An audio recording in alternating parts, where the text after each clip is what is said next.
J'aimerais ce matin parler de la vérité. C'est bon ça, non? Voilà, c'est un thème qui vient régulièrement dans l'Écriture. Et les paroles, notamment rapportées de Jésus dans les évangiles, font apparaître régulièrement l'expression « je vous le dis en vérité ». Ou encore, et ça c'est les évangiles synoptiques, Matthieu, Marc, Luc utilisent cette expression. Et Jean, lui, va utiliser beaucoup plus souvent l'expression « en vérité ». En vérité, voilà. Lui, il va plutôt donc expliquer, ou en tout cas parler, l'exprimer de cette manière. Et c'est lui, d'ailleurs, l'apôtre Jean, qui va beaucoup utiliser ce mot « vérité », non seulement dans l'évangile de Jean, mais aussi dans les épîtres 1 Jean, 2 Jean, 3 Jean. Il va beaucoup utiliser le mot « vérité ». On va dire que par rapport au nombre de lignes, ça revient assez souvent. Donc c'est un thème qui lui est particulièrement cher et à cœur. Vous savez comme moi que la vérité est souvent mise à mal ou bien elle est contestée. On pourrait dire que, en fonction des affaires, chacun a sa vérité. Et puis, même quand on est, je dirais, de toute bonne foi, chacun a son regard sur quelque chose et les autres en ont un autre. Alors la vérité se trouve quelque part, là, on ne sait pas trop où, mais quelque part, là, un peu au milieu de tout ça. Mais là où j'aimerais m'arrêter ce matin, c'est pas sur le fait de dire la vérité à son prochain, même si c'est important, ça fait partie des commandements de Dieu, n'est-ce pas? Mais m'arrêter sur quand les évangiles, la plupart du temps, parlent de vérité, de quoi on parle? Et j'aimerais m'arrêter là-dessus. Lorsque Jésus a dû comparaître devant Pilate, il lui a dit, Jean 18, versets 37 et 38, si vous voulez suivre avec moi. Ce matin, on va rester principalement dans l'évangile de Jean.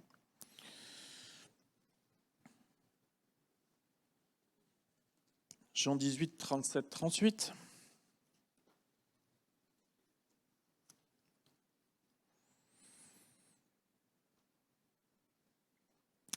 Pilate lui dit, donc on est au moment où Jésus doit comparaître successivement devant plusieurs avant d'être crucifié. Pilate lui dit, tu es donc roi? Jésus répondit, tu le dis, je suis roi. Je suis né et je suis venu dans le monde pour rendre témoignage à la vérité.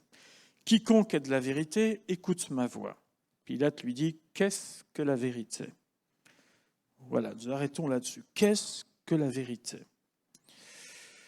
Quelques citations que l'on pourrait connaître de notre langage populaire. Vous savez, un des proverbes français, je ne sais pas si c'est celui dont on doit être le plus fier, mais toute vérité, bon, vous connaissez vos classiques.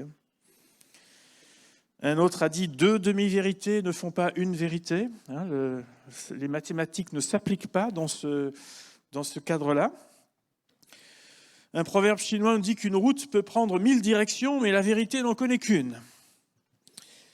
Ou alors, encore, c'est Pierre de Haye qui a dit « on confond facilement l'amour de la vérité et l'amour de sa propre vérité, c'est-à-dire l'amour propre, réducteur de vérité ». Vous pouvez commencer à écrire, vous avez 2 heures pour composer là-dessus. Mais c'est intéressant, vous pouvez méditer là-dessus, je vous le redis. On confond facilement l'amour de la vérité et l'amour de sa propre vérité, c'est-à-dire l'amour propre, réducteur de vérité. On va faire une deuxième lecture maintenant, après avoir vu que Pilate nous a dit qu'est-ce que la vérité, après tout? Qu'est-ce que la vérité? Lui, c'est pas trop mouillé dans cette affaire. Pour la vérité, il n'a même rien reconnu en Jésus, mais il a dit, bon, allez, faites ce que vous avez à faire, en gros. Je vous laisse, moi je ne veux pas trop aller dans ces considérations. Mais on va s'arrêter sur Jean chapitre 8, notamment pour voir comment Jésus, à partir on pourrait dire presque d'une passe d'armes avec ses adversaires, en est venu à dérouler tout le plan de ce qu'on appelle de la vérité. Jean chapitre 8, versets 1 à 6, nous lisons ceci. Jésus se rendit à la montagne des Oliviers, mais dès le matin, il alla de nouveau dans le temple et tout le peuple vint à lui, s'étant assis, il les enseignait. Alors les scribes et les pharisiens menèrent une femme surprise en adultère et la plaçant au milieu du peuple, ils dirent à Jésus, « Maître, cette femme a été surprise en flagrant délit d'adultère. Moïse, dans la loi, nous a ordonné de lapider de telles femmes. Toi donc, que dis-tu » Il disait cela pour l'éprouver, afin de pouvoir l'accuser. On passe au verset 12 et 13. Jésus leur parla de nouveau et dit « Je suis la lumière du monde. Celui qui me suit ne marchera pas dans les ténèbres, mais il aura la lumière de la vie. » Là-dessus, les pharisiens lui dirent « Tu rends témoignage de toi-même. Ton témoignage n'est pas vrai. » Tout au long du chapitre 8, il faudrait faire la lecture de ces pages entières, mais on va parcourir ce chapitre 8 ce matin.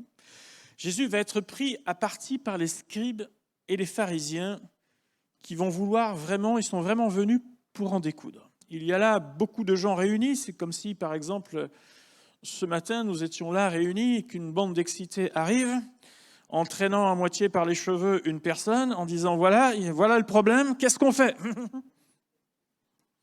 C'est un peu ce qui se passe. Qu'est-ce qu'on fait ?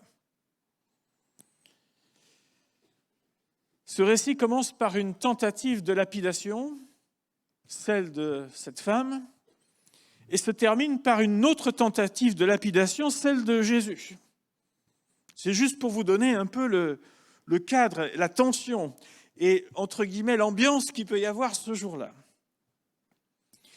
La première situation qui donc arrive dans ce chapitre, c'est la femme adultère doit-elle être lapidée ? Voilà la question qui est là devant tous, qui est posée, et Jésus a quelques secondes pour répondre. Donc vous comprenez qu'à la fois beaucoup de gens sont présents, qu'à la fois les scribes et les pharisiens vont citer la loi, et donc c'est donc implacable. Qu'est-ce que vous voulez dire ? C'est la loi. Et dire à Jésus, maintenant, toi donc, qu'est-ce que tu dis ? Christ, à ce moment-là, a une certaine pression sur les épaules, vous pouvez le comprendre. Peut-il aller contre la loi ?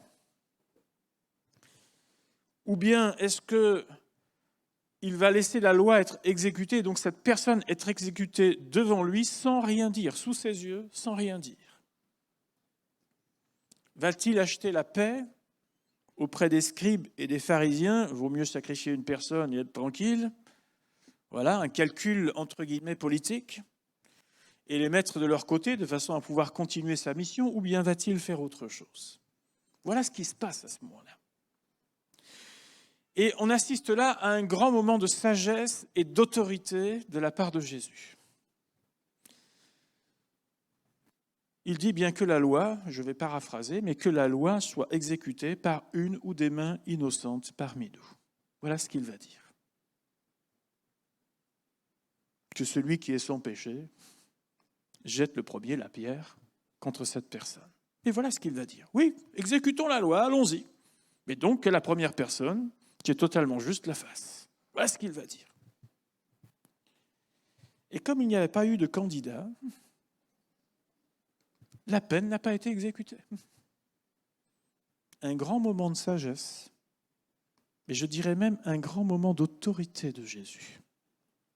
Parce que la Bible nous dit que tous les uns après les autres ont été repris dans leur conscience et ont eu une conviction que leurs mains, leur cœur étaient sales. Et ils n'étaient pas dignes de pouvoir dire « moi plus qu'un autre, je peux me permettre de lapider cette personne ». Quel moment d'autorité. Et j'allais dire, cette scène veut nous dire, puisqu'on dit de Jésus que de lui, on dira de lui que son témoignage n'est pas vrai. La première vérité qui nous saute à la figure en Jean 8, au travers de ce qui vient de se passer là, c'est que tous les hommes sont pécheurs devant Dieu. Tous. Pas un seul n'a eu l'audace et le courage de dire « c'est bon, il n'y a pas de problème ». Romains 1, chapitre 1er, versets 18 à 25, nous rappelle cela. La colère de Dieu se révèle du ciel contre toute impiété et toute injustice des hommes qui retiennent injustement la vérité captive. Car ce qu'on peut connaître de Dieu est manifeste pour eux, Dieu le leur ayant fait connaître.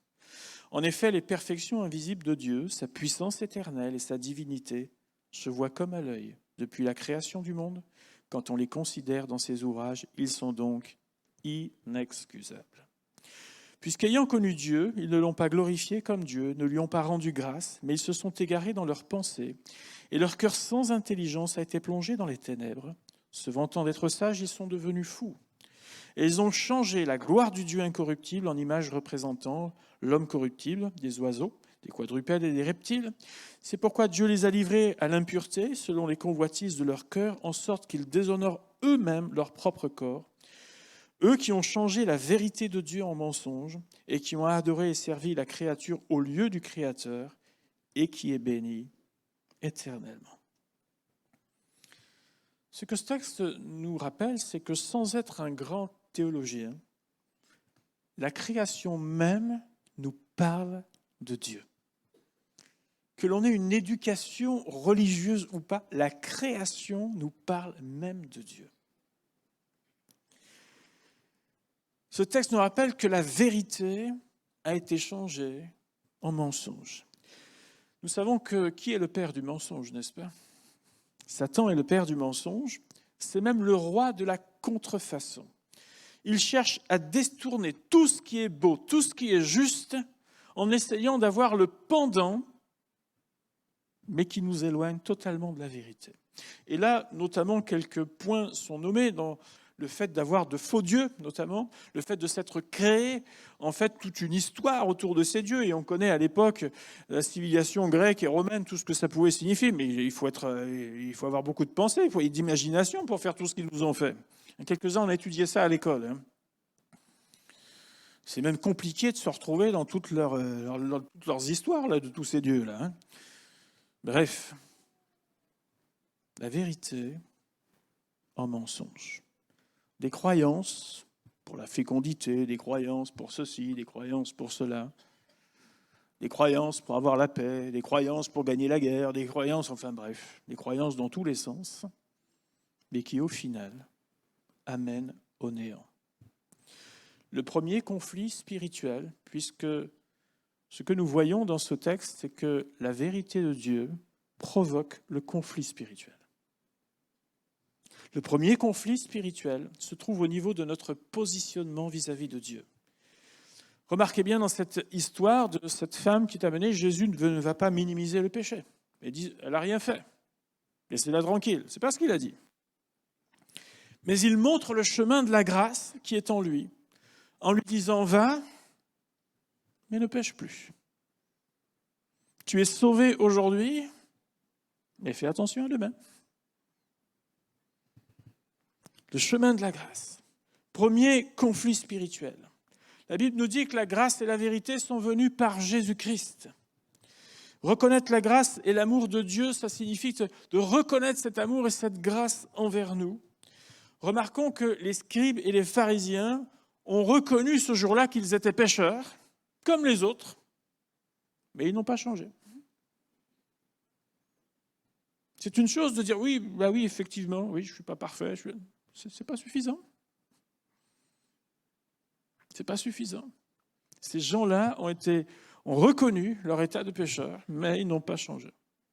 Ils ont plutôt même acéré les dents par la suite. Deuxième situation, on poursuit dans Jean chapitre 8, c'est la remise en question de son identité, de l'identité de Jésus, de la mission même de Jésus. Dans ce verset 12 et 13 que nous avons lu, le témoignage donc, que tu dis n'est pas vrai. Quand Jésus a dit « Je suis la lumière du monde », celui qui me suit ne marchera pas dans les ténèbres, mais il aura la lumière de la vie. Bien que contesté, Jésus révèle à ce moment-là sa mission divine. Le Père l'a envoyé, c'est ce qu'il va expliquer. Il vit en plein accord avec le Père, il révèle sa mission. Il dira au verset 24, « Si vous ne croyez pas ce que je suis, vous mourrez dans vos péchés. » Voilà ce qu'il dira. Il va même parler de sa mort prochaine à la croix, qui est une nécessité pour le salut de l'homme.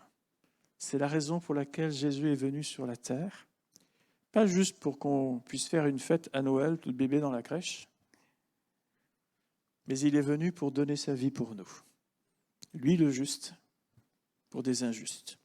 Lui sans péché, pour des pécheurs que nous sommes. Lui qui est en pleine communion avec le Père, alors que nous sommes à la base séparés avec le Père. mais il est venu nous réconcilier avec lui.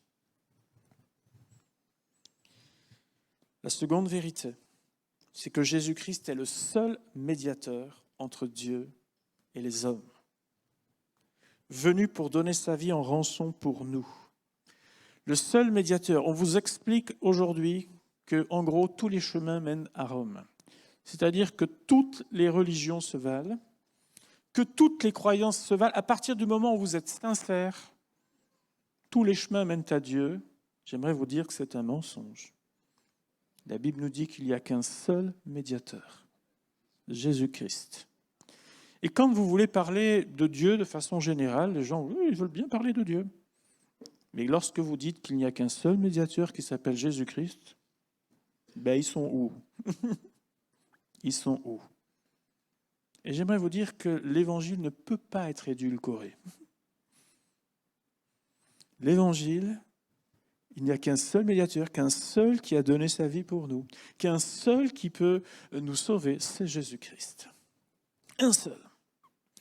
La Bible nous dit qu'il n'y a de salut en aucun autre, car il n'y a sous le ciel aucun autre nom qui nous a été donné parmi les hommes par lequel nous devions être sauvés. Un seul. Un seul.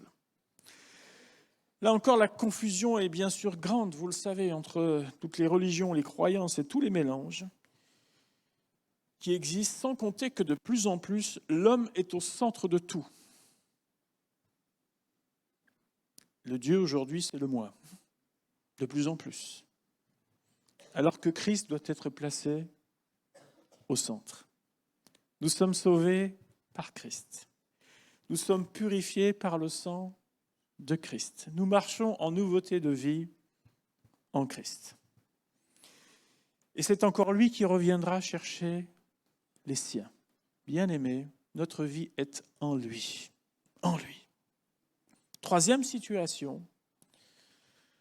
Jésus va poursuivre dans son développement et dans ses échanges musclés avec les scribes et les pharisiens. Troisième situation, c'est que la vérité fait de nous des personnes libres. Jésus va poursuivre la discussion, il va parler des conséquences du salut pour ceux qui marchent avec lui comme disciples du Seigneur. Versets 31 et 32, il dit aux Juifs qui avaient cru en lui, « Si vous demeurez dans ma parole, vous êtes vraiment mes disciples. Vous connaîtrez la vérité et la vérité vous affranchira. » Verset 36 de ce même chapitre. « Si donc le Fils vous affranchit, vous serez réellement libres. » La réponse des Juifs à ça, elle est totalement, je dirais, décalée. Ils vont dire à Jésus, mais attends, mais on n'a pas besoin d'être affranchis, nous, on est les descendants d'Abraham, qui était un homme libre. Bon, ils oubliaient juste qu'à ce moment-là, ils étaient quand même un peuple assez assujetti. Mais on est descendants d'Abraham, donc on est des descendants de quelqu'un de libre. Ils ont répondu d'un point de vue historique, présent pas tout à fait, mais Jésus leur parle de leur position en tant que créature de Dieu. La Bible nous rappelle que chacun est esclave de ce qui a triomphé de lui. La troisième vérité, c'est que Jésus nous libère du péché et de ses conséquences afin de marcher en nouveauté de vie. Et il n'y a donc maintenant plus de condamnation pour ceux qui marchent en Jésus-Christ. Alléluia. Alléluia. Cela signifie que lorsqu'on marche avec Dieu, vous savez, nous venons au Seigneur tel que nous sommes. Et parfois, c'est pas beau à voir. Même quand quelqu'un a marché avec Dieu, qu'il s'est éloigné et qu'il revient, parfois, c'est pas beau à voir. Il y a de la casse dans la vie. Il y a des situations compliquées, tordues. C'est comme si quelqu'un s'était pris dans les filets, qu'il y a un pied là, il y a une main là-bas, il y a la tête à moitié retournée. C'est pas beau parfois à voir. Mais lorsqu'on vient au Seigneur et qu'on marche en lui, le Seigneur redresse. Le Seigneur coupe les liens, les cordes, les chaînes, ce qui nous avilit, ce qui nous empêche, ce qui a fait de nous que l'on a échoué dans le passé. Il rebâtit afin qu'on puisse réussir là où on avait échoué. Il nous aide pour ça. Et bien aimé, c'est possible. C'est encore un mensonge de l'adversaire que de croire, mais avec ce que tu as fait dans le passé, tu n'as pas le droit, toi. Ah non, non, non. Toi, il faut que tu passes à la caisse. J'aimerais te dire que celui qui est passé à la caisse, c'est Jésus-Christ, et qu'aujourd'hui, il est venu pour libérer les captifs. Et donc, bien-aimé, lorsque tu marches avec le Seigneur, toute cette toile qui a été tissée sur ta vie, qui t'a comme recroquevillé, j'aimerais te dire que le Seigneur coupe tout ça tranquillement et il t'aide à marcher en nouveauté de vie. Ça, c'est l'évangile. Ça, c'est la puissance de l'évangile dans nos vies. Et bien aimé, nous pouvons marcher de victoire en victoire avec le Seigneur. Vous savez qu'il y a des choses qui s'agrippent plus fortes que d'autres. Vous avez remarqué ça? Même enfant de Dieu, on se dit... Je pensais que c'était terminé. Et ça revient au galop. Bien Seigneur, aide-moi à saisir une pleine victoire en toi. Aide-moi à ce que ce soit coupé. Aide-moi à ce que ce soit rompu. Aide-moi à ce qu'il y ait un avant et ce qu'il y ait un après. Ça, c'est l'évangile. La Bible nous dit que si le Fils vous a franchi, vous serez réellement libre. C'est-à-dire, c'est pas une illusion, c'est pas juste quelque chose que tu chantes, c'est pas juste quelque chose que tu proclames, parce que je sais qu'il faut beaucoup proclamer aujourd'hui, mais ça va pas changer grand-chose. Ce qui change, c'est quand tu marches en tant qu'enfant de Dieu avec ton Seigneur, qui lui te libère, qui lui te transforme, bien-aimé. Troisième conflit spirituel de cette vérité que Jésus a enseignée, c'est que l'esprit est bien disposé, mais la chair est faible. Le diable cherchera à nous tenir par de faux raisonnements, par des fausses sécurités. Tout va bien. Le compromis. Il cherchera à nous affaiblir et à nous faire vivre dans la culpabilité permanente. Je ne suis pas digne. Il est parfois temps de se ressaisir et de revenir à Dieu de tout son cœur, quels que soient les exploits du passé, quelle que soit notre marche jusque-là. Il y a des moments où il faut dire « Hop, hop, hop, Seigneur, je reviens dans tes voies de tout mon cœur et je ne me laisserai asservir par quoi que ce soit. » Quatrième situation, alors là on arrive au summum, vous savez, c'est comme si ils n'ont plus rien à dire, donc là ils vont tout lâcher d'un coup, et vraiment tout lâcher. Ils vont dire à Jésus, écoute, là tu es un imposteur, c'est-à-dire qu'ils vont lui dire, écoute, toi, tu es un samaritain, et en plus de ça, tu as un démon. Là, c'est la totale. Là, ils vont tout, là. Ils lâchent tout d'un coup, tu es un démon.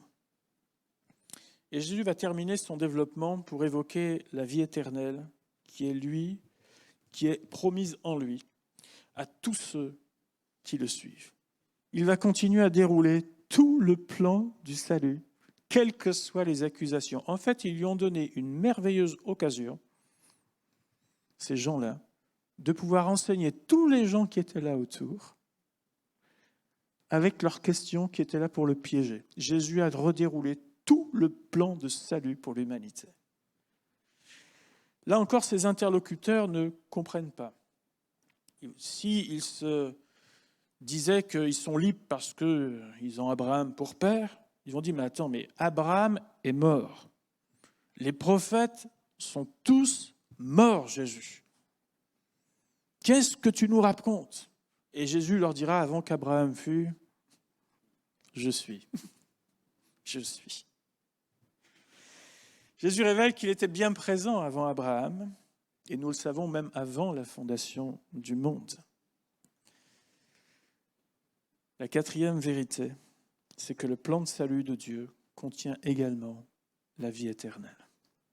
C'est une folie pour les incroyants, mais c'est une vérité pour ceux qui appartiennent au Seigneur. Je sais qu'un jour, mes yeux verront le Seigneur. Nous serons avec lui pour partager l'éternité. Nous serons avec lui et nous allons l'adorer beaucoup mieux encore qu'on peut le faire sur la terre. Sans retenue, sans des fois la fatigue du matin, de la semaine. C'est un peu de mal. Là. Au bout du 4e chant, ça y est, c'est bon, le moteur commence à ronfler. Mais on va pouvoir l'adorer de tout notre cœur. Être réunis pour lui, pour l'éternité, dans la paix. Plus de conflits, plus de combats spirituels, mais être avec le Seigneur, tout simplement. Quatrième conflit spirituel, c'est que les événements de la fin des temps scelleront définitivement le sort du diable et le sort également de tous ses agents, c'est-à-dire les démons. Et depuis que Satan a été précipité du ciel, il ne reconnaît absolument pas sa défaite.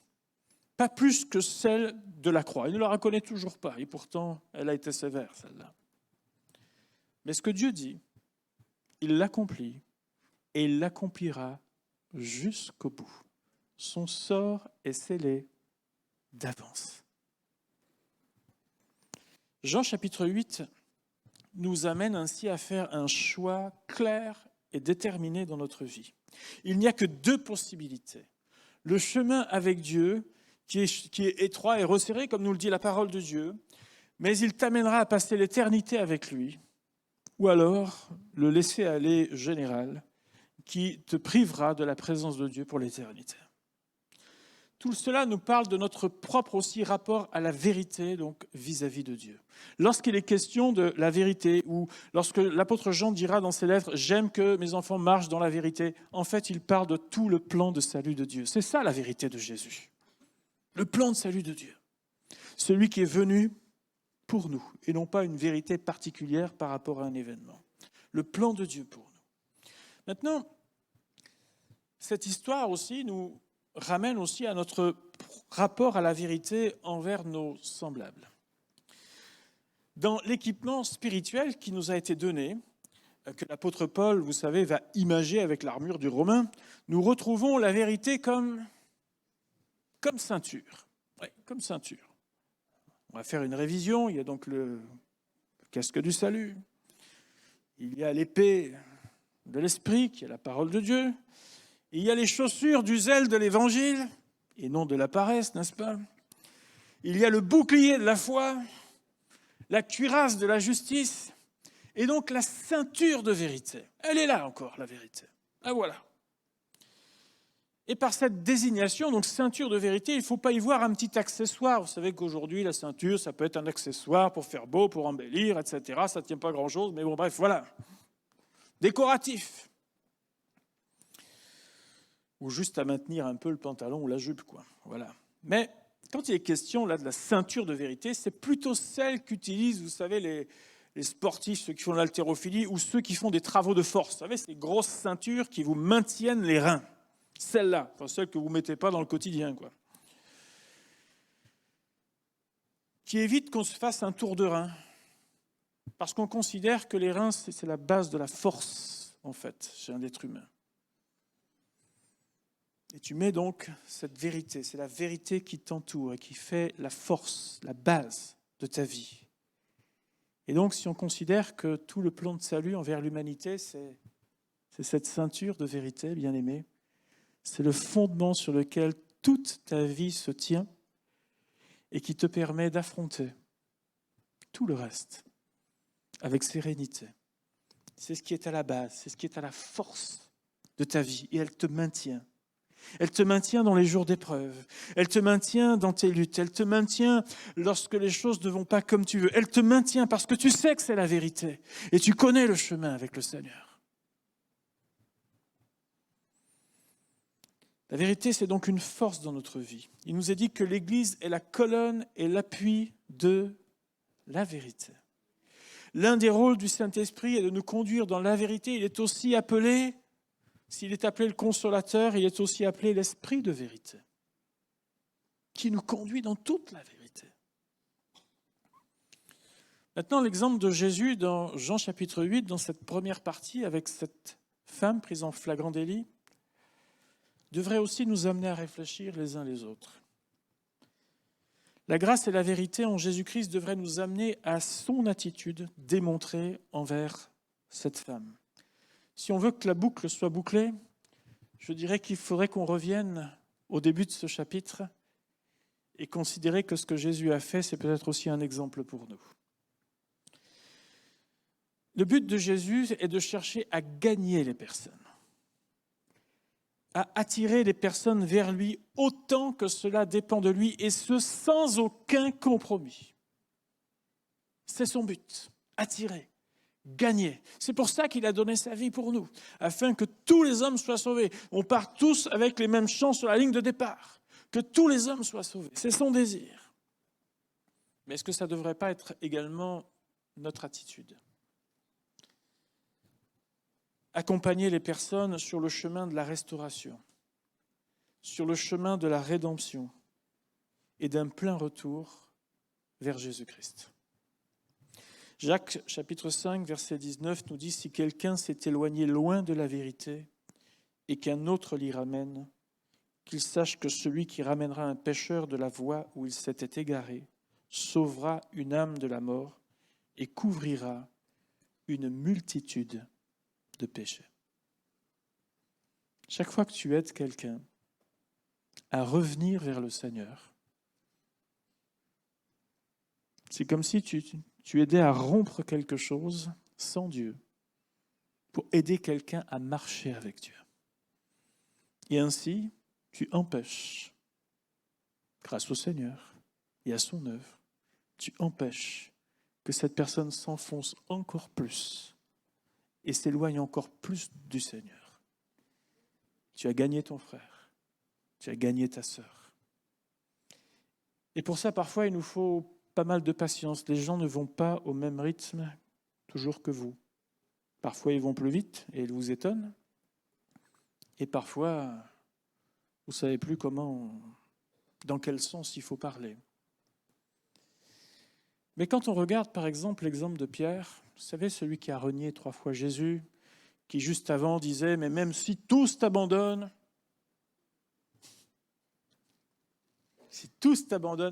je serai le dernier héros. On ne te touchera pas. » Il a même commencé à mettre à exécution sa parole. Il nous a fait un coup d'épée, là.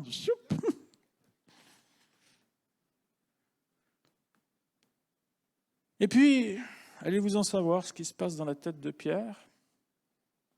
À un moment donné, on lui pose juste 3 questions. Et puis il s'est mis à renier son Seigneur de manière forte. Et là, Pierre, quand il entend le coq, il comprend. Lui qui a suivi Jésus, lui qui a tout abandonné, lui qui a laissé les barques, lui qui a suivi Jésus, lui qui a vu tant de choses, qui a entendu tant de choses, lui qui a vraiment été avec son Seigneur pendant longtemps. Lui, là, il n'est pas à la hauteur, il lâche. Quand il entend qu'on ne trouve plus le corps de Jésus, il fait partie de ceux qui vont courir au tombeau pour voir ce qui se passe, vérifier de ses yeux vus. Lorsque il retourne à la pêche et que Jésus est au bord, là, il saute. Il dit « Débrouillez-vous avec les cannes, moi j'y vais. » Et pourtant, tellement de gêne dans son cœur. Et moi, j'imagine cette scène, vous savez, où ils ont mangé. Alors, certainement qu'il a dû aller vers Jésus, puis jusqu'où il était, est-ce qu'il était complètement, etc. Mais Jésus dit rien. Puis il mange. Puis dans ces cas-là, c'est long quand même. Peut-être que Pierre s'attend à quelque chose, il n'est pas à l'aise, etc. Et est-ce qu'il veut se livrer devant les autres ? Enfin, il a du mal certainement avec tout ça, mais c'est long. C'est long quand il y a un malaise. Et puis Jésus, vous savez, il va juste lui poser 3 questions. La même. Il ne va pas lui faire une liste de tout ce que Pierre n'est pas. Il ne va pas dire à Pierre, j'avais mis ma confiance en toi et tu m'as trahi. Il va juste lui dire, Pierre, est-ce que tu m'aimes ? Est-ce que tu m'aimes ?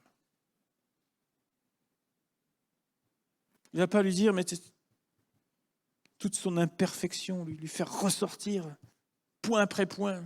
Puis même à la limite ce qui est caché, puis lui dire, écoute, encore j'y vais mollo là. Pierre, est-ce que tu m'aimes ? Et bien aimé, en fait, c'est la seule question essentielle. Lorsqu'on est loin de la vérité, pour revenir vers le Seigneur. Est-ce que tu aimes ton Seigneur? Est-ce que tu aimes ton Seigneur? Et la troisième fois, c'est dur de dire 3 fois la même chose. Bien sûr, on comprend, ça fait écho à son triple reniement, mais la dernière fois, c'est comme si les bras lui tombaient et dit « Seigneur, tu sais toutes choses. Tu sais tout. Tu sais tout ce qui est positif, ce qui est négatif, ce que je suis capable du bien comme du moins bien. Mais tu sais que je t'aime. » Et à ce moment-là, quelque chose a été rebâti avec Jésus. Et Jésus lui a accordé ce que les hommes auraient eu du mal à faire. Quand vous êtes trahis, vous comme moi, c'est dur la pilule à avaler, n'est-ce pas? Et il faut du temps. Mais Jésus va investir une confiance extraordinaire en Pierre en lui disant « paie mes brebis, paie mes agneaux ».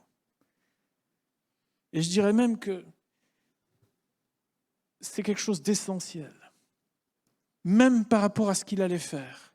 Son amour pour Jésus avant tout. Avant partout où il irait, avant les discours auprès des...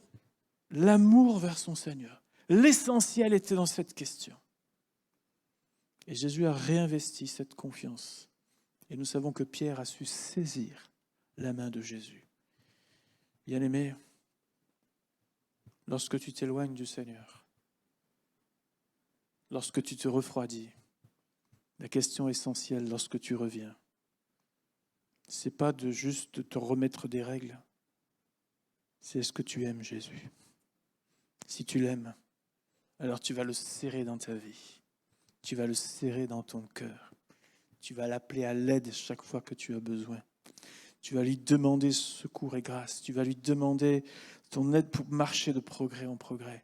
Tu vas pouvoir déverser ton cœur et lui dire, Seigneur, vraiment là, il y a besoin de ton appui, de ta force, Seigneur. Parce que tu aimes ton Seigneur. Tu vas vouloir être à sa ressemblance. Tu vas vouloir lui plaire aussi dans sa vie, dans ta vie.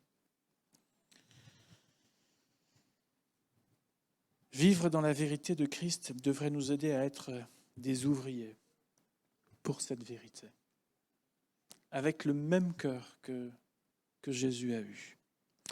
David a dit, pour conclure, dans le psaume 25, « Conduis-moi dans ta vérité et instruis-moi, Seigneur. » Alors ce matin, tout simplement, je nous invite à reconsidérer non pas une vérité sur une histoire, mais la vérité de Jésus-Christ dans tout notre être, dans notre positionnement par rapport à cette vérité.